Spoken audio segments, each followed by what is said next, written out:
주님의 이름으로 기도합니다. 아멘. 말씀은 로마서 1장 16절부터 17절입니다. 신약 239쪽입니다. 로마서 1장 16절부터 17절 말씀. 16절 함께 읽겠습니다. 내가 복음을 부끄러워하지 아니하노니 이 복음은 모든 믿는 자에게 구원을 주시는 하나님의 능력이 됨이라. 먼저는 유대인에게요 그리고 헬라인에게로다. 복음에는 하나님의 의가 나타나서 믿음으로 믿음에 이르게 하나니 기록된 바 오직 의인은 믿음으로 말미암아 살리라 함과 같으니라. 아멘. 말씀의 제목은 복음은 하나님의 능력입니다 라는 제목으로 말씀 전하겠습니다. 하늘에서 땅에서도 늘 말씀을 대할 때마다 기도할 때마다 기도하는 제목입니다. 하나님께서 하늘에서 이미 이루신 거룩한 하나님의 이름과 또 완전하게 이루어진 하나님의 나라, 그리고 하늘에서 완전히 이루어진 하나님의 뜻을 이 땅에서도 이루는 사명을 우리에게 주셨습니다. 그 사명을 하루에 한 가지씩 기도하면서 또 말씀 가운데 찾고 이루는 우리가 되기를 소망합니다. 그래서 하늘 울타리를 땅에 두르는 그 믿음의 삶이 우리의 진짜 삶이라는 것을 기억하고 하나님 앞에 한 걸음 더 나아가는 오늘 예배가 되기를 소망합니다. 오늘 본문은 로마서의 핵심 구절입니다. 사도행전 하면 핵심 구절을 사도행전 1장 8절 말씀 우리 다 또 암송하시지요? 오직 성령이 너희에게 임하시면 너희가 권능을 받고 예루살렘과 온 유대와 사마리아와 땅끝까지 이르러 내 증인이 되리라. 지역이 먼저 열거됩니다. 예루살렘, 그리고 조금 넓혀서 온 유대, 사마리아, 땅끝, 이 네 지역을 대표하는 인물들이 사도행전 2장부터 순서대로 등장합니다. 예루살렘에서 복음을 증거하였던 베드로가 복음의 바톤을 가지고 달리기를 시작합니다.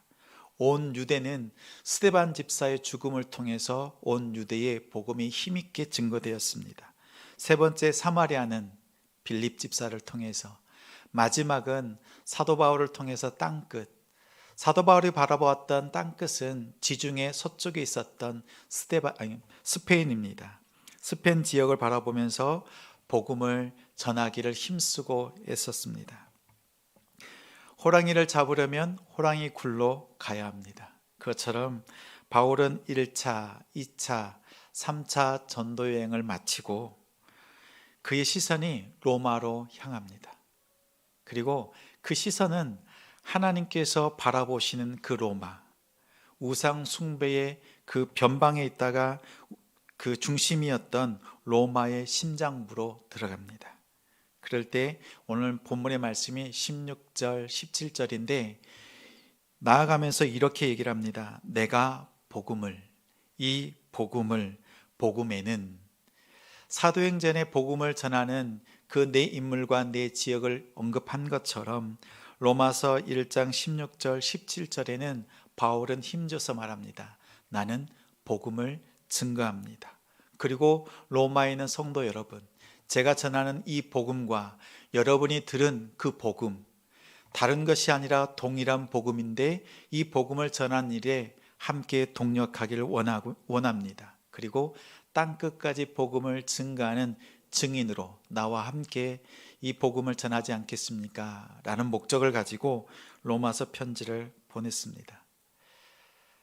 당시 복음이라는 단어는 그리스도인들의 특허권, 그리스도인들만 사용하는 전유물이 아니었습니다. 그냥 기쁜 소식, 복음이라는 그 뜻은 단어는 흔하게 쓰는 단어였습니다. 이방인들에게는 주로 황제와 관련된 그 내용으로 사용했습니다. 그래서 로마의 권력을 나타내는 황제의 복음, 그래서 기쁜 소식 이렇게 나누었고, 유대인들에게는 이사야서에서 하나님의 통치를 말씀할 때 하나님의 나라와 관련되어서 이 복음을 사용합니다. 근데 오늘 본문에서 바울은 왕으로 오신 예수님께서 죽음과 부활을 통해서 하나님의 나라를 이 땅에 임하게 하시는 그 통치, 그래서 하나님의 복음이라고 불렀습니다. 복음은 다른 말로 하면 다스림, 그리고 통치에 대한 이야기입니다. 오늘 1장 16절 우리 함께 다시 한번 읽겠습니다. 16절, 내가 복음을 부끄러워하지 아니하노니. 바울은 복음을 전하는데 부끄럽지 않다, 이렇게 말합니다. 부끄럽지 않다는 것은 조금 강조해서 바꿔서 말하면 나는 복음이 자랑스럽습니다. 나는 복음이 자랑스럽습니다 라는 뜻입니다. 고린도전서 1장 23절에 우리는 십자가에 못 박힌 그리스도를 전하니 유대인에게는 거리끼는 것이요 이방인에게는 미련한 것이로되. 바울은 고린도 교회에 복음을 전할 때 이렇게 말했습니다. 유대인들은 거리끼는 것, 그리고 이방인들, 로마 교회도 마찬가지죠. 로마 사람들, 헬라인들, 이방인들에게는 미련한 것이었습니다. 십자가에 못 박힌 그리스도, 특히 먼저 이방인들에게는 미련한 것이었는데, 유대 땅 갈릴리 지방 나사렛에서 30대 청년입니다. 우리가 지금 이방인이라고 한번 생각해 보겠습니다. 소식이 들려옵니다. 그는 유대 청년입니다. 이제 30살이 된 청년인데 목수로 자랐습니다. 근데 그가 세상을 구원할 구원자라고 합니다. 그런 그가 십자가의 형을 받고 죽었습니다. 그리고 그의 제자들이 막 증거합니다. 그런데 온 우주를 창조하신 하나님이라고 합니다. 하나님의 아들이라고 합니다. 영원한 생명, 구원 얻는 길이 그 예수를, 청년 예수를 믿는 것이라고 합니다. 이렇듯 로마 사람들과 이방인들, 그리고 헬라인들에게는 이 소식은 복음으로 들리지 않습니다. 어리석은 말로 보였습니다. 특히 부활에 대해서는 더욱 그러했습니다. 1세기 당시 플라톤 철학에서 인간의 실존은 육체가 아니라 영혼, 우리 인간의 실존은 영혼이라고 생각했습니다. 육체로 산다는 것은 우리 사람의 본질인 영혼이 잠시 육체에 갇혀서 살았다가 돌아가는 것, 잠시 갇혀 있는 것으로 생각했습니다. 그래서 죽는다는 것은 영혼이 육체와 분리되어서 감옥에서 탈출해서 다른 세상으로 들어가는 것, 그래서 죽는다는 것을 자신의 본질인 영혼을 찾을 수 있는 기회라고 생각했습니다. 그리고 육신은 천한 것, 그리고 열악한 것, 제약된 것으로 경시했습니다. 그런데 예수님의 부활은 이렇게 말합니다.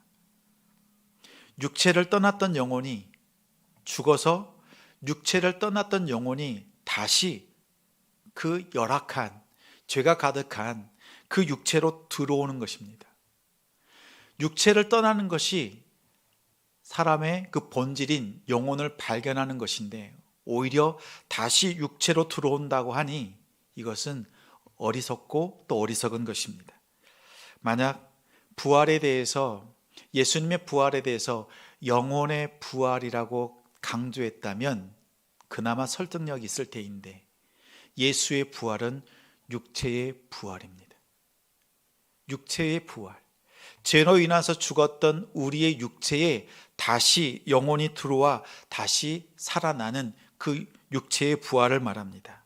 그러하기에 이방인들에게 있어서는 이 부활은 어리석은 것으로 취급되었습니다. 두 번째, 유대인들에게는 거리끼는 것입니다. 문둥병은, 나병은 하나님께 저주받은 병이라 생각했습니다.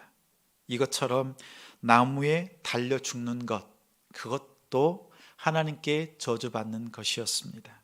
신명기 21장 23절에 나무에 달린 자는 하나님께 저주를 받았음이니라. 이렇게 구약의 말씀이 있습니다. 갈라디아서 3장 13절에 그리스도께서 우리를 위하여 저주를 받은 바 되사 율법의 저주에서 우리를 속량하셨으니 기록된 바 나무에 달린 자마다 저주 아래 있는 자라 하였음이라. 나무와 돌을 잘 다루셨던 예수님께서 본인이 그렇게 평생 다루셨던 나무 십자가에 달려 죽으셨습니다. 마태복음 27장 23절에 빌라도가 이르되 어찌미냐 무슨 악한 일을 하였느냐 그들이 더욱 소리질러 이르되 십자가에 못 박혀야 하겠나이다. 지금 죄를 지은 극악한 강도 그와 예수님을 놓고 이야기를 합니다. 누구를 살려주랴 그랬더니 예수님을 십자가에 못 박으라고 합니다. 어떤 십자가요? 나무 십자가입니다. 유대인들이 왜 그토록 예수님을 십자가에 나무 십자가에 못 박으려고 소리를 높였을까요? 나무 십자가에서 죽는 것은 신명기 말씀처럼 예수는 하나님께 저주받아 죽게 된 것이라고 강조하기 위해서, 그것을 알리기 위해서 그토록 예수님을 나무 십자가에 달아 죽이기를 힘썼습니다. 요즘 우리가 크리스찬으로 또 믿음 생활하고 교회를 다니는 것이 요즘처럼 힘든 때가 없습니다. 그리고 우리의 마음도 무척 위축이 되어 있습니다. 그동안 코로나19 전염병으로 인해서 복음을 전하는 것, 그리고 또 예배를 드리는 것조차 힘들고 어려운 때를 지나고 있습니다. 특히 초반에 교회를 통해서 많은 전염이 되고 또 힘든 시간들을 통해서 매스컴을 통해 교회가 많은 질타를 받았습니다. 이제는 전도하는 것 그리고 교회를 다니는 것을 꺼내기가 어려운 때에 지내고 있지만 십자가는 부끄럽지 않습니다. 세상의 이방인들은 십자가를, 그 복음을 부끄럽게 여깁니다. 또한 유대인들조차도 예수 그리스도를 거리끼는 것으로 삼았습니다. 마태복음 10장 32절에 말씀은 이렇게 우리에게 증거합니다. 누구든지 사람 앞에서 나를 시인하면 나도 하늘에 계신 내 아버지 앞에서 그를 시인할 것이요. 사람 앞에서, 세상 앞에서 우리가 예수 그리스도를 시인하면 예수님께서는 하늘에 계신 아버지 앞에서 우리를 시인하신다 말씀합니다. 바울은 오늘 힘주어서 말합니다. 부끄럽지 않다. 오히려 자랑스럽다. 이렇게 말하는 이유가 있습니다. 이방인들은 어리석은 것, 유대인들은 거리끼는 것, 그러나 유대인이었던 바울이 이 십자가, 복음, 이 예수 그리스도를 아주 힘있게 자랑으로 삼는 그 이유가 있습니다. 우리 16절 말씀 다시 한번 함께 읽겠습니다. 16절 내가 복음을 부끄러워하지 아니하노니 이 복음은 모든 믿는 자에게 구원을 주시는 하나님의 능력이 됨이라. 먼저는 유대인에게요 그리고 헬라인에게로다. 아멘. 믿는 자에게 복음은 하나님의 능력입니다. 능력은 헬라어로 디나미스, 우리가 잘 아는 폭발하는 다이너마이트의 어원입니다. 아주 강력한 힘을 말합니다. 이 능력의 반대말은 무능력이죠. 그러면 오늘 바울이 말하는 능력은 과연 무엇을 말하는 능력일까요? 내가 기도하면 하나님께서 나를 치료해 주시는 능력, 마음을 위로해 주시는 능력, 그리고 구하는 것마다 하나님께서 예비해 주시고 채워주시고 또한 피할 길을 때로는 넉넉하게 감당케 하시는 그런 능력이기도 하지만 바울은 로마서 1장 2절부터 4절에 그 능력에 대해서 이렇게 말합니다. 우리 2절부터 4절 한번 함께 읽겠습니다. 이 복음은 하나님이 선지자들을 통하여 그의 아들에 관하여 성경에 미리 약속하신 것이라. 그의 아들에 관하여 말하면 육신으로는 다윗의 혈통에서 나셨고 성결의 영으로는 죽은 자들 가운데서 부활하사 능력으로 하나님의 아들로 선포되셨으니 곧 우리 주 예수 그리스도시니라. 아멘. 육신으로는 다윗의 혈통, 그리고 성결의 영으로는 죽은 자들 가운데서 부활하신 분. 죽은 자들 가운데서 부활하는 것, 바울이 말하는 능력은 바로 이것입니다. 죽은 자 가운데서 다시 살아나는 것, 그 부활을 두고 능력이라고 말합니다. 죽었던 몸을 다시 살리는 그 기적은 하나님께서 창세기에서 먼저 행하셨습니다. 아담을 진흙으로 만드시더니 토기 인형이었던 아담의 그 코에 생기를 불어넣으셨습니다. 그랬더니 아담이 사람이 되었습니다. 죽어있던 몸이 생명의 몸으로 창조의 그 생명을 불어넣는 것은 하나님께서 하시는 일입니다. 이 경험이 또한 우리 창세기 12장에 등장하는 그 인물, 믿음의 조상 아브라함에게 또한 임하였습니다. 로마서 4장 19절에 그가 백세나 되어 자기 몸이 죽은 것과 같고 사라의 태가 죽은 것 같음을 알고도 믿음이 약하여지지 아니하고, 아브라함이 99세 때에 하나님께서 나타나셔서 내년 이맘때에 내가 아들을 안으리라 말씀하셨을 때에 아브라함은 그것을 믿었습니다. 그런데 그 당시에 아브라함의 몸은 이미 죽은 몸, 자녀를 잉태할 수 없는 생명의 씨가 없는 몸이었습니다. 사라 역시 생명을 잉태할 수 없는 몸이었지만 하나님의 말씀을 믿고 또한 순종했습니다. 기다렸습니다. 그러자 1년 뒤에 아들을 품에 안았습니다. 아브라함은 경험합니다. 자신의 죽은 몸을 하나님께서 살려내셨습니다. 그리고 100세의 아들을 하나님께서 주셨습니다. 생명을 잉태할 수 없는 그 몸에 하나님께서 잉태할 수 있는 힘을 주시고 생명을 불어넣으셔서 아들을 안게 하신 그 하나님. 아브라함은 평생의 삶, 이 자신의 몸이 다시 살아나는 부활을 경험했습니다. 또 아브라함이 두 번째 경험을 하지요. 창세기 22장에 아브라함은 하나님께서 말씀합니다. 너는 모리아 산에 가서 아들 이삭을 번제로 드려라. 번제로 드리라고 합니다. 100세에 주셨던 그 아들을 번제로 드리라고 하니 아브라함이 주저할 만한데 아브라함은 전혀 주저하지 않습니다. 그리고 종들과 함께 이삭을 데리고 모리아 산으로 올라갑니다. 산 기슭에 종들을 내려놓고 너희들은 여기서 기다리라. 그리고 이렇게 말합니다. 지금 내가 이삭과 둘이 함께 올라간다. 하나님께 예배 드리고 둘이 함께 내려올 것이다. 이렇게 종들에게 말합니다. 이 말은 무슨 말인가요? 사실 지금 아브라함은 모리아산 꼭대기에 올라가서 이삭을 죽여서 번제로 하나님께 드릴 것입니다.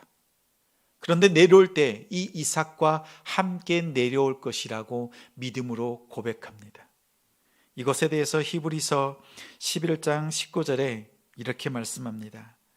그가 하나님이 능히 이삭을 죽은 자 가운데서 다시 살리실 줄로 생각한지라. 비유컨대 그를 죽은 자 가운데서 도로 받은 것이니라. 아브라함이 모리아 산으로 올라갈 때에는 그의 경험이 있지요.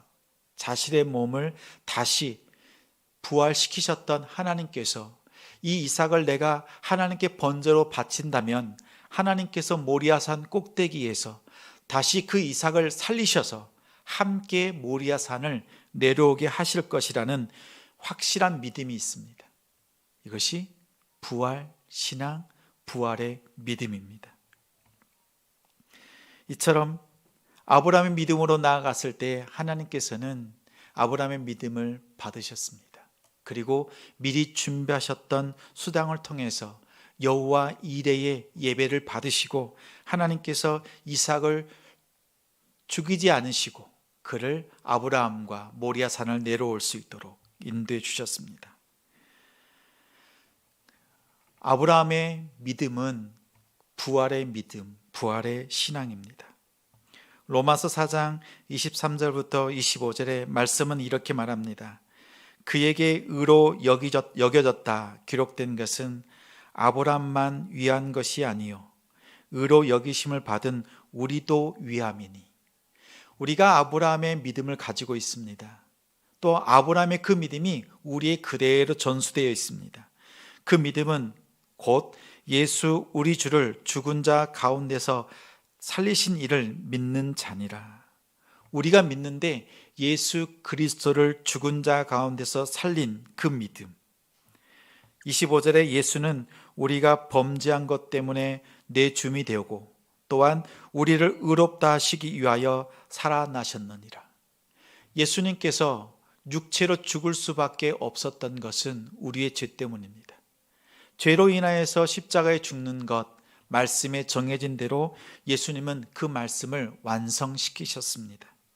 그리고 우리의 죄를 다 해결하시고 난 뒤에 육체의 부활을 통하여서 우리에게 첫 열매, 그리고 우리를 의롭게 하시기 위해서 부활하셨습니다. 성경은 우리에게 말하기를 아브라함의 그 믿음이 우리 가운데 있다면 예수 그리스도의 그 부활, 죽음으로부터의 부활, 그 부활이 우리에게도 동일하게 주어진다는 것을 말씀합니다. 죄 가운데 죽습니다.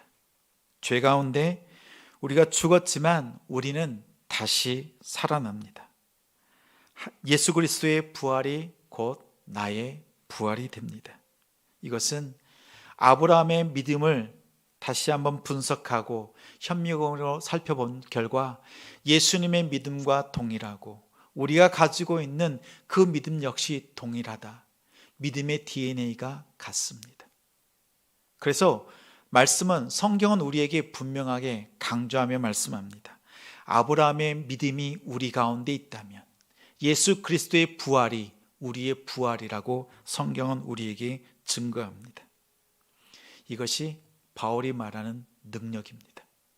우리가 하나님 앞에 기도하면 하나님께서 여러 가지를 응답해 주시고 또한 채우시고 피할 길을 때로는 넉넉하게 감당케 하시는 놀라운 역사들이 있지요. 이 놀라운 역사들보다 가장 강력한 그 능력이 죄 가운데에서의 부활입니다. 예수 그리스도의 부활이 나의 부활. 그런데 이 부활이 언제 일어나는 것일까요? 언제 나타나는 것일까요? 우리가 죽었을 때에?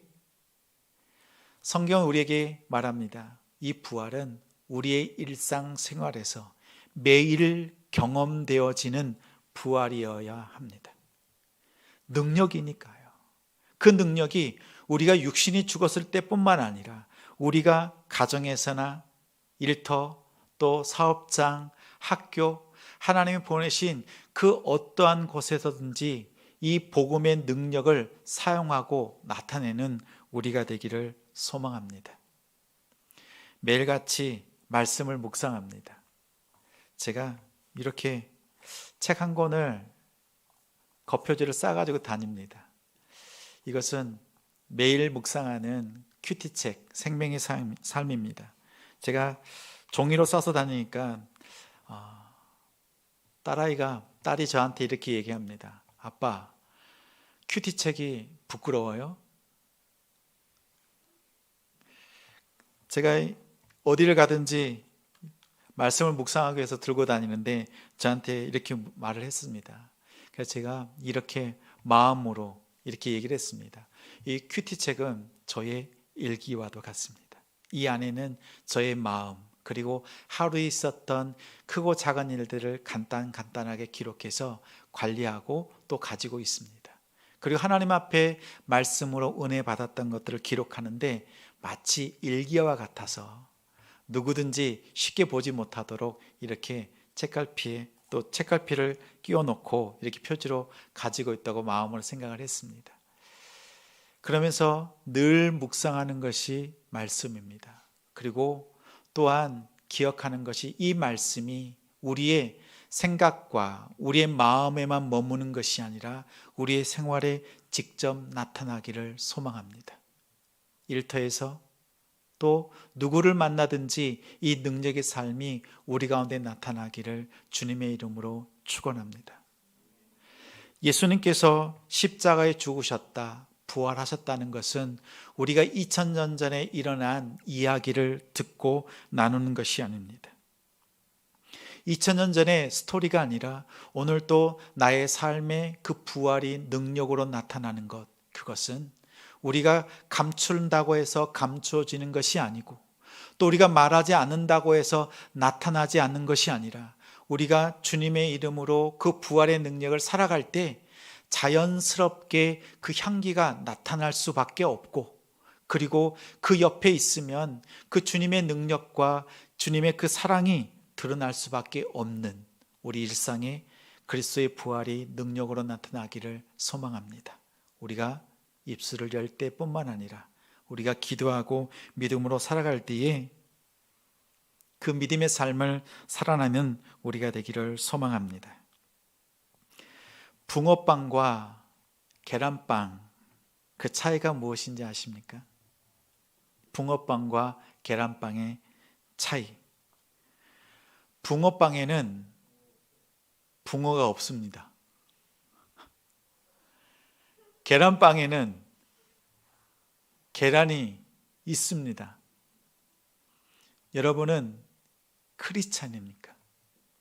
여러분은 예수 그리스도를 믿는 분입니까? 여러분 안에 예수 그리스도가 있습니까? 여러분 스스로를 한번 살펴보십시오.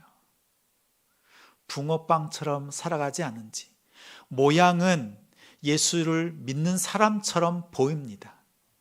늘 성경을 들고 하나님을 찬양하고 예배를 드리니까 붕어빵처럼 예수를 잘 믿는 것처럼 보이지만 실상은 그 안에 예수 그리스도가 없다면 가장 불쌍한 자라고 성경은 우리에게 말합니다.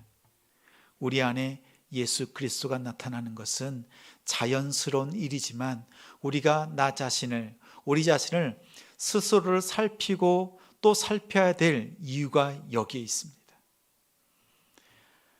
요한복음에 우리에게 말씀하는 것처럼 우리가 예수의 가지에 줄기에 딱 붙어 있으면 우리는 저절로 열매를 맺을 수밖에 없습니다. 그런데 내 삶을 돌아보면 어떠합니까? 부활의 열매, 예수 그리스도의 열매, 성령의 열매 찾아보기 어렵다, 이런 마음이 들 때가 있습니다. 나는 가짜 같아, 이런 마음이 들 때 있지요. 그래서 성경은 우리에게 말합니다. 그럴 때 우리의 마음의 의심이 아니라 예수 그리스도를 향한 그 첫사랑, 주님을 만나서 떼굴떼굴 굴렀던, 그리고 하염없이 눈물 흘리면서 하나님 앞에 마음을 치며 통회해야 했던, 내가 거짓말하고 그리고 하나님 앞에 불순종했던 드러난 죄뿐만 아니라 하나님 앞에 나아갈 수 없는 연약한 존재, 내 존재 자체가 하나님 앞에 나아갈 수 없는 죄인이라는 것을 깨닫고 하나님 앞에 떼굴떼굴 굴렀던 그 첫사랑을 기억하고 그 자리로 나아가는 우리가 되길 소망합니다. 하나님께서 우리를 그 믿음의 자리로 인도하시는 올 한 해가 되기를 소망합니다. 하나님께 가까이 하는 자들에게 하나님께서 이 은혜를 부어 주십니다. 예수 그리스도를 닮아가고 예수 그리스도의 향기를 나타내고 그리고 복음의 편지로 살아가는 21세기의 바울과 같은 삶을 주님은 우리를 향하여서 부탁하시고 또한 우리를 통하여서 나타나기를 주님께서는 기대하고 계십니다. 우리 하나님 앞에 예배드리는 우리 성도님들, 그리고 온라인으로 하나님 앞에 마음 드리며 믿음으로 살기를 결단하는 우리 믿음의 가정들, 믿음의 사람들 한 사람 한 사람 하나님께서 주시는 그 은혜로, 또한 이 부활의 믿음으로 주님 앞에 나아가는 우리 되기를 소망합니다. 예수 그리스도를 나타내십시오. 드러내십시오. 어느 곳에 가든지 이 부활의 신앙으로 또한 넉넉히 승리하고 하나님 앞에 큰 기쁨 드리는 우리 한 사람 한 사람 되기를 예수님의 이름으로 축원합니다. 우리 함께 찬양